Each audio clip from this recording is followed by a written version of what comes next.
Mesdames et messieurs, votre présence aujourd'hui dans cette salle est la preuve de votre courage et de votre indépendance d'esprit. Car dès ce jour, on vous traitera d'extrémistes, de droite, de fascistes, de réactionnaires, d'imbéciles et d'esprits obtus. Vous allez aussi probablement être fichés. Et c'est exactement cela qui vous donne, à mes yeux, une si grande valeur.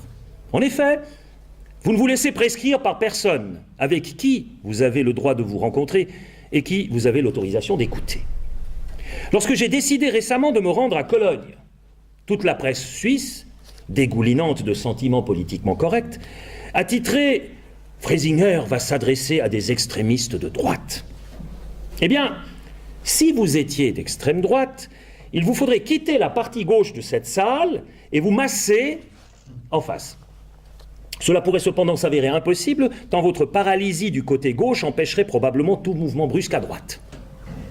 Chers amis, vous pouvez vous imaginer combien j'ai été abasourdi de lire que Jürgen Elsässer était un extrémiste de droite, lui qui vient de la social-démocratie. Il y a là de quoi faire glousser les poules aux crêtes les plus rouges. Mais il en est ainsi de nos jours, quelqu'un qui ne pense pas, comme tous ceux qui n'ont pas le courage de réfléchir, est un nazi. Et s'il est très jeune, c'est un néo-nazi. Ma réaction fut immédiate. Dans la minute qui suivit, j'avais commandé mon billet d'avion afin de m'en aller parler à ce lointain public allemand avide de démocratie et de liberté. C'était pour moi une question de principe. Et lorsque la ville de Cologne a préféré s'en tenir à son eau de toilette et décidé de ne pas se laisser mettre au parfum de la réalité par la conférence du magazine Compact, qui a dû être déplacée à Berlin, j'ai de nouveau accepté avec enthousiasme, afin que personne ne puisse prétendre que Freysinger se soit laissé museler par les insultes et les menaces. Cher public, vous avez devant vous un citoyen suisse qui répand un dangereux parfum de scandale. Et pourquoi un parfum de scandale ? Eh bien parce que je dis ce que je pense, et pire encore, parce que j'ose penser ce que je dis. C'est ainsi que je me suis trouvé récemment sur la place Rouge à Moscou, où je me suis permis de dire à haute et intelligible voix devant les caméras de la télévision russe que je me sentais plus en sécurité et plus libre à Moscou qu'en Europe de l'Ouest. Depuis longtemps, j'ose aussi proclamer que l'idéologie de gauche, même lorsqu'elle met de l'eau dans son vin, qui est plutôt du vinaigre, est d'essence profondément totalitaire. Ailleurs, j'ai déclaré que les minarets étaient comparables aux petits drapeaux avec lesquels les officiers d'état-major marquent l'occupation d'un territoire sur leur carte. Pire encore, mon bureau est décoré du drapeau militaire de l'Allemagne de Bismarck, et dans ma bibliothèque se trouvent tous les livres qui ont bouleversé l'histoire du monde, du manifeste du Parti communiste, au Tischgespräch déjanté de Hitler, en passant par le petit livre vert de Khomeini, les aphorismes d'Elena Ceausescu, les romans du marquis de Sade et la Sainte Bible. Suis-je par conséquent un communiste, un islamiste, un dépravé, un zélote religieux, un fasciste, ou même tout cela ensemble en une incompatible union? Bien sûr que non. Sinon, chaque propriétaire d'une bibliothèque personnelle, faite d'autre chose que de livres factices, se réduirait à n'être que le parangon de ce qu'il lit. Et celui qui ne posséderait pas de bibliothèque du tout, il ne serait tout simplement pas. Pour ma part, chers auditeurs, j'ose jouir de façon radicale de ma liberté intellectuelle. Et quand je dis radicale, je ne pense pas à un certain parti valaisan. Et celle-ci commence et finit par la liberté d'opinion et de parole. Il y a quelques mois, lorsque la présidente de l'AfD, Madame Frauke Petry, a été invitée par l'Action pour une Suisse indépendante à prononcer, et neutre, n'oublions pas, et neutre, à prononcer une allocution à Berne, l'Hôtel National a résilié au dernier moment le contrat de location de la salle. L'argument invoqué était que la sécurité des participants ne pouvait être assurée par la police. Et c'est pour la même raison que la conférence de Compact n'a pas trouvé de toit à Cologne et qu'elle a dû être déplacée à Berlin. L'automne dernier à Essen, lorsque j'ai participé à une conférence de l'AfD, celle-ci a dû se tenir clandestinement, dans une auberge isolée, sous protection de la mafia balkanique. Eh oui, eh oui. Grâce à la mafia croate, cela a pu être le parce que les antifas craignent les Croates. Donc, pour être capable de tenir un discours libre en Allemagne chez les Allemands, il faut que les Croates vous protègent. Il a fallu garer, je comprends mieux maintenant pourquoi on a accepté leur adhésion à l'Union européenne. Il a fallu garer les automobiles à 500 mètres du lieu de la réunion pour qu'elles ne soient pas transformées en tas de ferraille. Et bien sûr, l'invitation n'a pu être envoyée que de manière confidentielle et aux seuls membres de l'association. Mais pourquoi toutes ces mesures de précaution? Et parce que désormais, les bandes de casseurs subventionnés du mouvement Antifa font en sorte que personne ne puisse se rassembler dans le domaine public à moins de brandir l'international en levant le poing gauche. Cela fonctionne ainsi. Dès qu'un rassemblement est annoncé, tous les participants potentiels sont arrosés préventivement d'un flot d'insultes destinées à les dissuader de s'y rendre. Si ce n'est pas suffisant, on brandit la menace de contre-manifestations violentes, ce qui contraint la police à interdire le rassemblement pacifique sous prétexte de ne pas être en mesure d'assurer la sécurité des participants. Au tempora homoras. C'est ainsi que la novlangue de George Orwell est en train de devenir réalité. Dans son roman 1984, on peut lire que la guerre, c'est la paix, que la liberté, c'est l'esclavage. Eh bien, dans l'Europe d'aujourd'hui, cela devient le fascisme de gauche, c'est de l'antifascisme. Ou bien la violence de gauche, c'est de la pédagogie appliquée. Il existe aussi de nombreuses autres variétés de ce type de perversion linguistique, comme « pour remettre les idées en place, rien ne vaut les points de gauche sur des mentons de droite ». Ou la liberté d'expression, c'est de l'extrémisme de droite. Ou encore, il est courageux de se taire et lâche de parler. Voilà qui transforme la lâcheté en courage. Impossible de s'y retrouver dans toutes ces salades. Chers auditeurs de l'extrême démocratie, tout cela existait déjà dans les années 30, tristement connues. À la différence que les fascistes d'aujourd'hui se nomment paradoxalement Antifa. C'est comme si les sections d'assaut de Hitler, les fameuses chemises brunes, s'étaient faites passer pour de braves scouts dotés de l'esprit jovial du hamster. Les gentils Antifa pensent comme des fascistes, agissent comme des fascistes, haïssent à la manière des fascistes et se considèrent pourtant comme des antifascistes. Ne pouvant pas se combattre eux-mêmes, ce qu'exigerait la logique la plus élémentaire, ils se sont construits un ennemi issu de leurs fantasmes contre lequel ils agissent avec une brutalité extrême. Tous ceux qui osent encore parler de valeurs, d'identité, de responsabilité, de noblesse d'esprit, d'honneur, de fidélité et de patriotisme doivent être réduits au silence. Et s'il faut pour cela leur infliger quelques bosses ou échymoses, ce n'est pas si grave puisqu'il est salutaire de cabosser ceux qui refusent de changer d'opinion. Voyez comment la violence peut être cool lorsqu'on l'utilise au nom du bien. Il y a toutefois encore d'autres dérives aberrantes à relever. En France, l'essayiste et écrivain Éric Zemmour a été condamné par un tribunal parce qu'il critiquait la prolifération de ghettos ethniques et sociaux dans les banlieues, préconisait la priorité nationale et affirmait que la majorité des dealers en France étaient des Africains ou des Arabes, ce qu'il pouvait démontrer aisément sur la base de chiffres officiels. Conclusion, dire la vérité est désormais pénal. La vérité est coupable d'être ce qu'elle est, la vérité.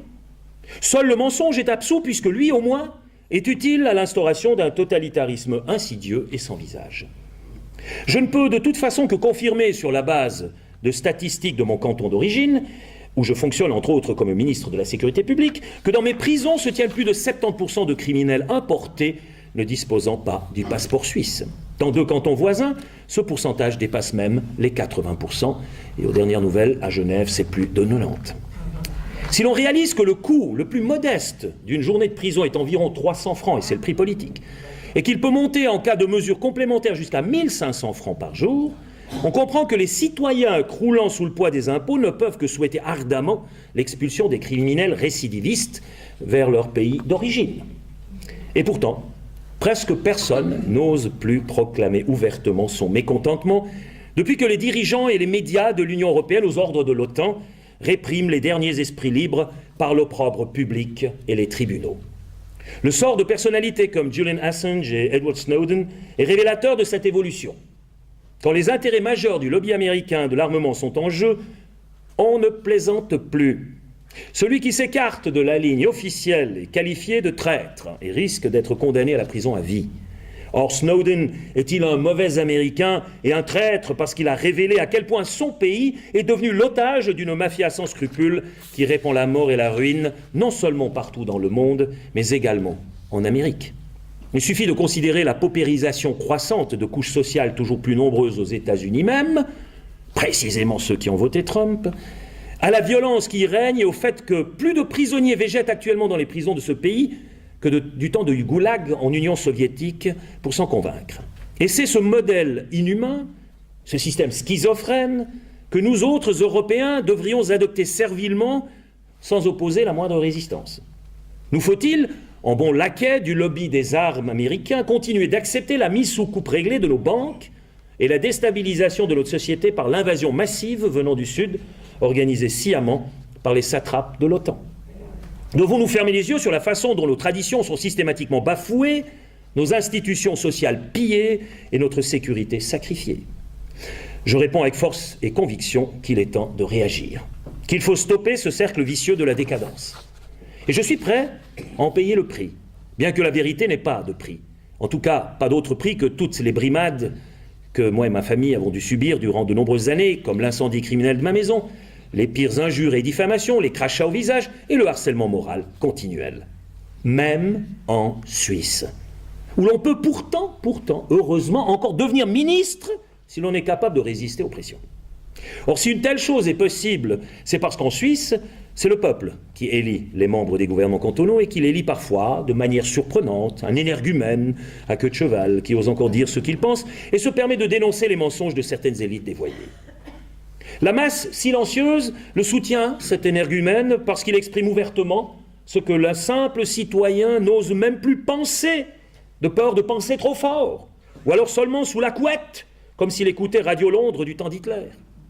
La vérité, c'est que l'Union européenne est une construction de l'esprit, une concrétisation du Gestel de Heidegger, un dispositif bureaucratique et centralisateur qui, malgré ses directives et ses interdictions, son pharisianisme, son éloignement de la réalité, ses préjugés idéologiques, ne rend en aucun cas ses citoyens meilleurs, comme la plupart des médias le prétendent. Au contraire, ce système a pour but de les déshumaniser et d'en faire des sujets dociles d'un Brave New World dans lequel ils se dissolvent collectivement en tant qu'individus. Tous ceux qui ne veulent pas prendre connaissance de cette réalité préfèrent se laisser séduire par une belle et trompeuse façade plutôt que de plonger courageusement dans le fameux terrier du lapin blanc d'Alice au pays des merveilles.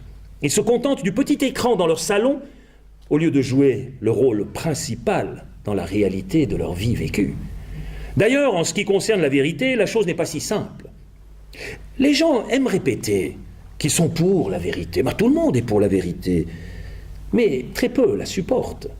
D'où la réceptivité des gens pour des informations mensongères bien présentées. Il ne faut donc pas s'étonner que Trump trompette des choses qu'il ne pense pas vraiment, et qu'Hillary taise prudemment ce qui pourrait en dire long et remplir bien des volumes. Il s'agit en effet uniquement de cultiver l'apparence, de produire du spectacle, et d'agiter les paillettes scintillantes d'un déguisement trompeur jusqu'à ce que la vérité soit broyée par ce moulin de superficialité jusqu'à n'être plus que poussière. En ce qui concerne Hollande, on ne sait pas s'il lui arrive de raisonner, car personne n'est en mesure de changer d'avis aussi rapidement sans remettre en question la pensée elle-même. Prétendre simultanément que Poutine est un dangereux criminel qui devrait être traduit devant un tribunal international et un partenaire avec lequel il faut absolument traiter requiert un cerveau particulièrement entraîné à pousser le paradoxe jusqu'à l'absurde. Mesdames et messieurs, plusieurs siècles avant notre ère, une étincelle libératrice traversa le ciel de la Grèce. Socrate était son messager et le Logos son nom. Cette étincelle engendra une première expérience démocratique et ouvrit la porte à une libération totale de la conscience universelle. Plus tard, s'y joignit le Verbe qui s'est fait chair. Les deux, ensemble, donnèrent naissance à l'extraordinaire aventure civilisatrice dont nous sommes les héritiers. Je concède volontiers que de graves fautes ont été commises au cours de la longue histoire de l'Europe, et qu'il y a eu de tout temps des guerres, des génocides et des débâcles financiers. Pourtant, cette étincelle ne s'éteignit jamais, ni sur la Somme, ni à Verdun, ni à Stalingrad ou à Auschwitz, et pas non plus dans l'enfer de Dresde, à Katyn ou dans le ventre du Wilhelm Gustloff. Les incendies et les raz-de-marée occasionnés par l'homme s'en vinrent et repartirent, mais l'étincelle continua de danser sur les eaux et dans le ciel occidental, malgré les terribles égarements humains. Elle forgea en même temps notre volonté prométhéenne de prendre en main notre propre destin et d'instituer en notre qualité de Dieu douloureux et contaminé, comme l'écrit si bien le poète Gottfried Benn, une toute nouvelle conception de la vie en commun. Dans la Grèce antique, cette étincelle ne jaillit pas seulement dans l'esprit de Socrate, mais également chez Sophocle.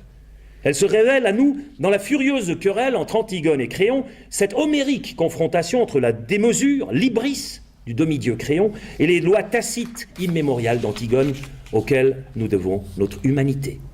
Cette étincelle ne fut toutefois jamais aussi menacée d'extinction que depuis qu'une séparation eut lieu et qu'à l'ouest, de l'autre côté de l'Atlantique, un nouveau monde, une société nouvelle apparut. Un monde à part, pubertaire, juvénile, dynamique et brutal, dans lequel l'hybris de Créon est seul à mener le jeu. Je parle des États-Unis d'Amérique. Certes, ce nouveau monde délivra l'ancien monde des nationaux-socialistes, cette prétendue race supérieure dont l'hybris et l'arrogance dépassaient tout.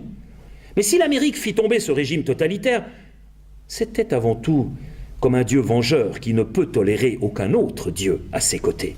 C'est pour cette raison que le nouveau monde devint avec le temps ce qu'il avait combattu avec raison.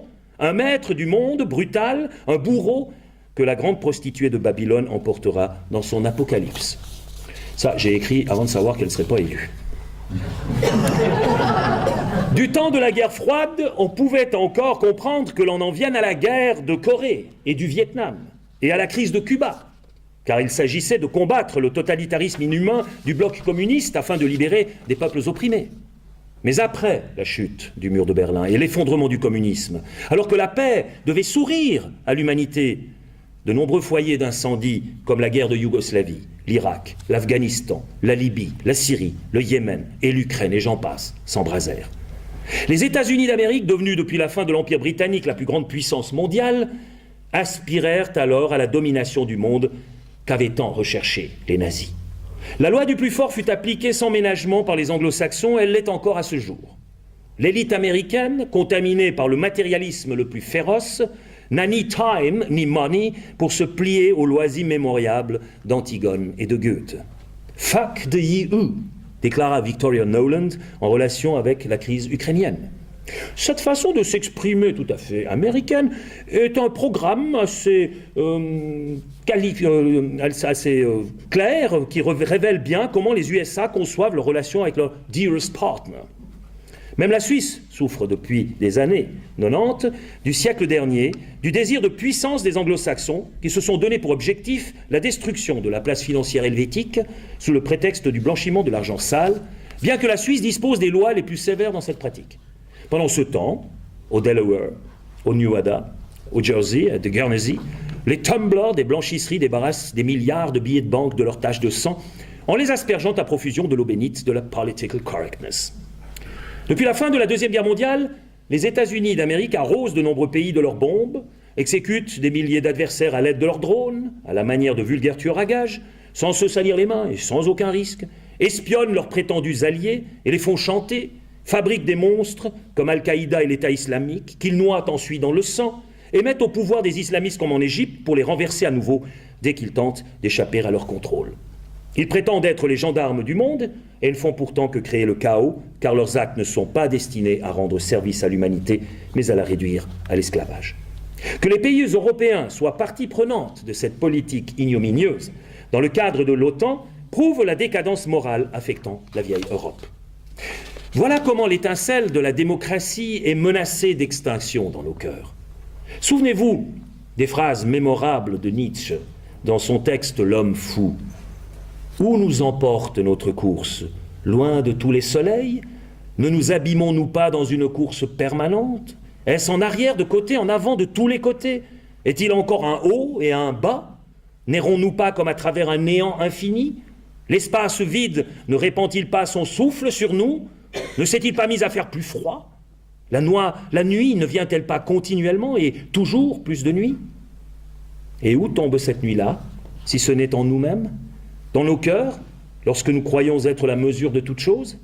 C'est pourquoi nous tuons, c'est pourquoi nous mentons, c'est pourquoi nous nous taisons sur commande. Et c'est toujours l'hybris qui est responsable de ces comportements. Là où la puissance et l'argent sont une fin en soi, la forme détruit le fond pour prendre sa place. Les comédies électorales qui se jouent aux États-Unis et en France ne sont rien d'autre qu'un simulacre de démocratie, qui remplace les jeux de la Rome antique et aboutit, selon Friedrich Dürrenmatt, au pire des résultats en basculant dans le grotesque. À la fin, c'est le fou du roi qui devient monarque, ou bien la putain de Babylone qui devient reine, ce qui est encore plus dévastateur. Dans un tel monde, on ne tolère plus d'autres valeurs que celles des montants figurant sur les billets de banque et dans les bilans des sociétés. L'adoration du dieu Mammon s'érige en absolu. Malheur à qui rate le train de l'argent facile. Il est réduit à rien. Les laquais dociles, en revanche, sont dûment récompensés. Pour preuve, on se rappellera que de plus en plus de politiciens à la carrière fulgurante ont travaillé auparavant chez Goldman Sachs. Cher public, à quoi notre société doit-elle d'être si malade? Eh bien, avant tout à la complicité des médias, à la servilité de politiciens corrompus courbant l'échine, à la lâcheté des associations de toutes sortes, des élites et des églises. La vieille Europe génère en son sein les ennemis qu'elle croit voir s'approcher de l'extérieur. Si l'islamisme se répand en force chez nous, c'est parce que nous sommes devenus faibles, parce qu'à la grossière violence des intégristes d'une part, et la lente mais continuelle islamisation par les fondamentalistes d'autre part, nous n'avons plus rien d'autre à opposer qu'un grand vide spirituel. Ce vide spirituel invite la barbarie à venir occuper le néant que nous avons créé, car la nature a horreur du vide et se dépêche de le combler par ce qui produit la plus grande pression, la densité féroce du dogmatisme. Par indifférence et par paresse, nous avons détruit nos frontières, nos identités nationales et notre solidarité, pour les remplacer par toujours plus de confrontations internes et un chaos grandissant. 1000 déserts vides et froids, selon l'expression de Nietzsche, ne constituent pourtant pas un espace de liberté, mais une immense prison dans laquelle seuls les plus forts ont une chance de survie. Et nous en sommes nous-mêmes coupables, personne d'autre.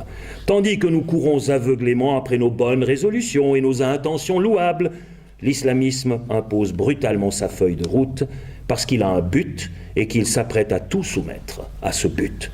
Autant vous que moi, et nos valeurs et nos droits. Chers auditeurs, l'étincelle première de la civilisation, je le disais, n'a jamais été aussi menacée qu'aujourd'hui. Nous pouvons jouer ici les Cassandres tant que nous voulons, nous avons beau mettre en garde notre civilisation contre le cheval de Troie, l'Europe tombera si nous ne nous prenons pas en main, si nous ne commençons pas par ce que personne ne peut faire à notre place, balayer devant notre propre porte. Deux matérialismes sont en passe de prendre en tenaille la civilisation helléno-chrétienne et son étincelle de lumière. Deux barbaries, deux processus de déshumanisation.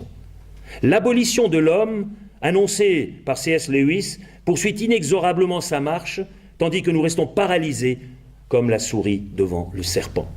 Il suffirait pourtant que l'étincelle cachée sous la cendre soit ravivée pour que nous reprenions vie et courage. Cette étincelle luit encore actuellement dans le pays d'où je viens, la Suisse. Toute la première partie ici n'a servi qu'à faire ensuite la pub pour notre Helvétie chérie. Elle est certes également menacée par la lâcheté et la soumission sévissant parmi certaines élites, mais elle a jusqu'à présent survécu parce que les citoyens suisses ont su éviter, depuis toujours, les concentrations de pouvoir et le risque de perversion de la gouvernance qu'elle représente. Ils se sont inspirés du cycle des saisons et des mécanismes régissant la nature et ont créé un système politique qui se régénère lui-même en compensant toujours harmonieusement, plus ou moins harmonieusement, les déséquilibres. Ce système permet d'imposer à l'hybris des élites au pouvoir des limites qu'elles ne sont pas en mesure de se fixer elles-mêmes. L'homme est l'être qui bouge, et il ne s'arrête pas de bouger de plus en plus vite s'il n'y a pas une force supérieure qui lui impose des limites, et qui lui impose ces limites, c'est cette étincelle divine au fond de lui-même et aucune autre force au monde. En Suisse, le dharma du Bouddha est devenu réalité d'une manière très particulière. Les lois tacites d'Antigone y sont elles aussi devenues réalité. Au lieu de construire un système basé sur une succession de confrontations, comme en France, on a misé ensuite sur la participation de toutes les forces politiques à la gouvernance, sur la collaboration et sur la collégialité. Il y fut ajouté, en plus du fédéralisme et de l'habituelle séparation horizontale du pouvoir, une stricte séparation verticale, confédération, canton, commune. Ces deux barres qui se croisent représentent ni plus ni moins que la croix suisse. Quant au rôle d'arbitre suprême et de souverain, qui a toujours le dernier mot, le peuple se l'est réservé grâce à la démocratie directe. La paix sociale est ainsi garantie en Suisse, car les citoyens appelés à participer aux prises de décision s'identifient entièrement à l'appareil de l'État dont ils constituent le pilier essentiel. Les députés de notre Parlement de milice restent proches de leurs concitoyens, de même que les soldats de notre armée de milice s'engagent personnellement pour la sécurité de notre pays. Être élu, servir et s'en aller, voilà la quintessence d'une carrière politique en Suisse. En France, avoir Fabius, ça ne fonctionne pas comme ça. Les citoyens helvétiques ne sont pas meilleurs ou plus intelligents que ceux d'autres pays, mais ils ont su compenser par leur propre faiblesse, su compenser leurs propres faiblesses par des règles qu'ils ont définies eux-mêmes. Ils ont aussi su réfréner leur soif de pouvoir et construire une organisation collective fixant des devoirs à chaque citoyen, tout en lui accordant des droits étendus sans que l'individualité de chacun soit brimée ou devienne écrasante pour les autres. Revenons rapidement sur le différend entre Antigone et Créon et sur la dépouille de Polynice, le frère d'Antigone, pourrissant sous les murailles de Thèbes. Créon, son orgueil démesuré, aimerait voir ce cadavre se décomposer et être dévoré par les chacals. Antigone, de son côté, se référant aux lois immuables du dieu Zeus qu'elle porte en elle, veut à tout prix inhumer le cadavre de son frère. C'est sur ce cadavre, qui sera suivi bien plus tard par celui du crucifié, que s'est bâtie notre civilisation, et en particulier la démocratie suisse. Comment, allez-vous vous exclamer, mais comment notre civilisation serait construite sur deux cadavres? Pas sur les cadavres eux-mêmes, mais sur leur inhumation. Car l'inhumation des morts implique le pardon et le renouveau. Aussi longtemps que le cadavre de Polynice se décompose au soleil, la pourriture subsiste dans le cœur des vivants et de la société. Le principe de mort émanant du cadavre se répand aussi sur le monde des vivants. C'est à cause de cela que meurent Émone, le fils de Créon, et Antigone à la fin de la tragédie de Sophocle. L'inhumation des morts, particulièrement la mise au tombeau du Rédempteur, signifie également une ouverture sur l'éternité. Sans le vendredi saint, pas de Pâques. Sans inhumation, pas de renouveau ici-bas, ni de vie éternelle dans l'au-delà. Or, si le modèle suisse représente un remède pour notre civilisation à la dérive, c'est précisément parce qu'en Suisse, on ne traîne pas indéfiniment les cadavres avec soi, mais qu'on les enterre immédiatement, afin de ne pas causer de nouvelles souffrances. La Suisse est le modèle de référence de l'ars vivendi, de l'art de vivre. L'islam, par contre, est un ars moriendi, un art de la mort. On y tue et on y périt sans cesse de mort brutale, parce que les crimes d'honneur et la vendetta sont des éléments constitutifs de sa vision du monde. Voilà pourquoi le monde islamique ne trouve jamais de repos. Voilà pourquoi il y aura toujours des attentats suicides dont les victimes sont en grande majorité, je le concède, les musulmans eux-mêmes. Pour ce qui concerne notre propre monde prétendument moderne, c'est-à-dire athée et matérialiste, la situation n'est guère plus reluisante. Il y est seulement de plus en plus difficile de constater une différence entre la vie et la mort dès lors que les morts vivants sont en train de prendre le dessus. C'est d'ailleurs ce que disait Murray, cher djihadiste, vous ne pouvez nous vaincre car nous sommes plus morts que vous. Il y aurait pourtant une troisième voie entre le nihilisme occidental grandissant qui relativise toutes les valeurs et le dogmatisme étroit des islamistes. Paradoxalement, c'est la Russie d'aujourd'hui qui semble nous montrer le chemin, elle qui ne fait pas seulement contrepoids aux USA parce qu'elle représente une grande puissance concurrente, non, mais parce que sa démarche sociétale est de plus en plus en accord avec le dharma et qu'elle oppose à l'hybris des anglo-saxons l'humilité du monde orthodoxe. La Russie se défend actuellement avec passablement de succès, il faut l'avouer, contre la politique d'expansion destructrice de l'hybris américaine. Si elle devait être vaincue, croyez-moi, cela sonnerait le glas de notre civilisation. Une civilisation qui nous a appris à transcender nos instincts bestiaux et à nous élever au-dessus de nous-mêmes. Une civilisation qui a fourni des réalisations remarquables, aussi bien dans le domaine technique que dans le domaine artistique. Songeons aux 3 tentations du Christ dans le désert. Lorsque le diable l'enlève et le transporte sur une montagne, il y a d'abord la tentation économique, transformer les pierres en pain. La tentation technologique, sauter dans le vide et être sauvé par des anges.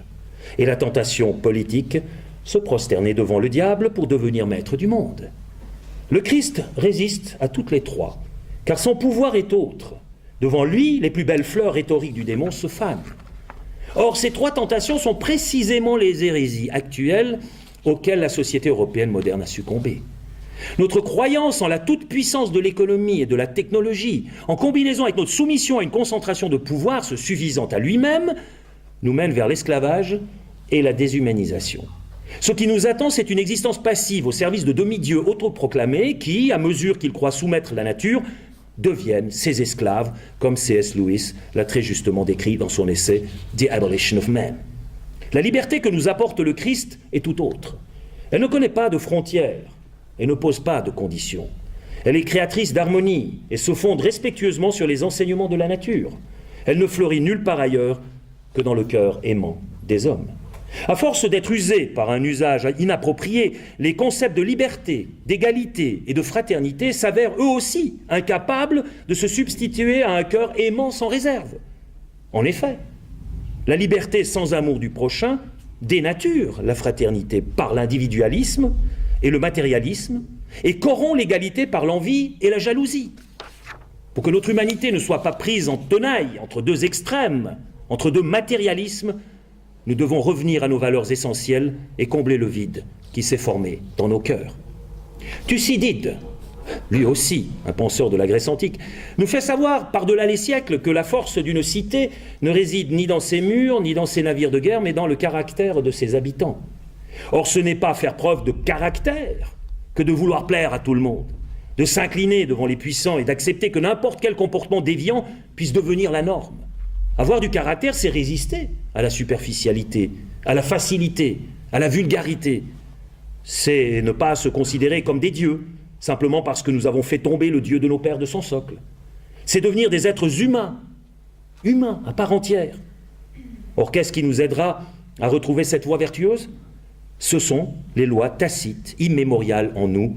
C'est ce fameux Zeus en nous dont parle Antigone. C'est l'étincelle d'éternité cachée au plus profond de notre âme et qui pourtant la dépasse infiniment.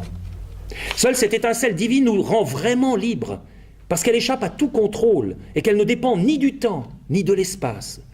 Au lieu de chercher à dominer la nature, il vaut bien mieux la considérer comme l'ont fait les Suisses, la considérer comme un partenaire, comme le giron fertile dont nous sommes issus et qui reflète notre identité depuis que nous sommes sur cette terre. Et nous y retournerons à cette terre. Nous devons renoncer à tout vouloir réaliser simplement parce que c'est techniquement possible, mais nous imposer nous-mêmes des limites. Il est techniquement possible de faire exploser cette planète, et si nous ne l'avons pas fait jusqu'à présent, c'est que nous nous sommes rendus compte des conséquences suicidaires d'un tel acte. Mais qui aura le pouvoir demain d'appuyer sur le bouton rouge? Un fou? Un inconscient? Un clown? Tout est malheureusement possible dans un monde où l'apparence se substitue au fait réel, où le discours fonde la réalité. Nous jouons sans cesse aux apprentis sorciers, soit parce que nous ne sentons pas personnellement concernés, soit parce que nous sommes trop lâches et trop paresseux pour réagir. Pour éviter que l'horreur sans fin aboutisse à une fin dans l'horreur, nous n'avons pas besoin de nous réinventer en tant qu'êtres humains. Il suffit que nous restions ou redevenions nous-mêmes. Pour cela, nous devons retourner à nos racines, à nos traditions, à nos valeurs. L'école doit de nouveau enseigner aux enfants le sens de l'histoire. Et cela n'est possible que si nous leur transmettons les instruments intellectuels qui leur permettront de bien comprendre les événements historiques. Il faut leur réapprendre à maîtriser les richesses et les subtilités de leur langue, afin qu'ils disposent d'un instrument efficace pour exercer leur sens critique.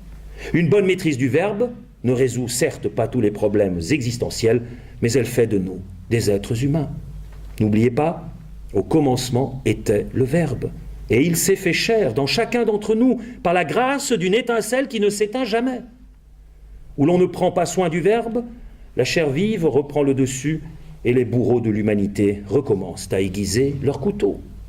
C'est pour empêcher cela que je suis venu ici, à Berlin, et que je ne puis faire autrement, selon les paroles de Luther devant l'église de Wittenberg.